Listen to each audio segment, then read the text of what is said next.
அமேசானோட great Indian festival வந்து பாத்தீங்கன்னா October 10 start ஆகலாம் நிறைய ரூமர்ஸ்லாம் வர ஆரம்பிச்சிச்சு. அவங்களுடைய லேண்டிங் பேஜ்ல கம்மிங் சூன் அப்படின்னு சொல்லி போட்டுட்டாங்க ஒரு பேனரை.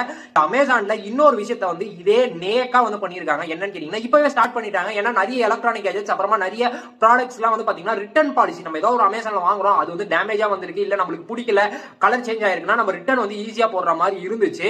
7 days replacement, 10 days replacement, 10 days return அந்த மாதிரிலாம் இருந்துச்சு. இப்போ வந்து அதுல வந்து ஒரு சின்ன ட்விஸ்ட் வந்து வச்சிருக்காங்க. 7 days service centre replacement policy அப்படின்ற மாதிரி கொடுத்திருக்காங்க. ரீப்ளேஸ்மெண்ட் ஆயிருச்சுனா நம்ம சர்வீஸ் சென்டரை கான்டாக்ட் பண்ணனும், இவங்கள வந்து கான்டாக்ட் பண்ண கூடாது. அதே மாதிரி அமேசான் சைடுல இருந்து வந்து பாத்தீங்கன்னா ஓபன் பாக்ஸ் டெலிவரி கொடுக்கிறதுக்கு வந்து ரிட்டர்ன் வந்து இது பண்ண முடியாது. யார் டெலிவரி பர்சன் வராங்களோ, ஏன்னா அவங்களே வீடியோ இதுல தான் எடுப்பாங்க, அதை நாங்க வந்து ரிட்டர்ன் வந்து எடுக்க முடியாது அப்படின்ற மாதிரி. இதுக்கெல்லாம் யார் காரணம் தெரியுமா? இதேதான் ஒரு வருஷத்துக்கு முன்னாடி அவனோட பிளாட்ஃபார்ம்ல வந்து பண்ணா. இந்த ஆஃபர்ல ஒருவேளை நீங்க ஏதாவது ஒரு ப்ராடக்ட் வாங்குறீங்க அப்படின்னா அது என்ன கேட்டகரி ஆஃப் இதுல வருது, ரிட்டர்ன் அண்ட் ரீப்ளேஸ்மெண்ட் வந்து என்ன கேட்டகரியில வருதுன்றத பார்த்து செக் பண்ணி வாங்குங்க, நீங்க எந்த பிளாட்ஃபார்ம்ல வாங்குறதா இருந்தாலும் சரி.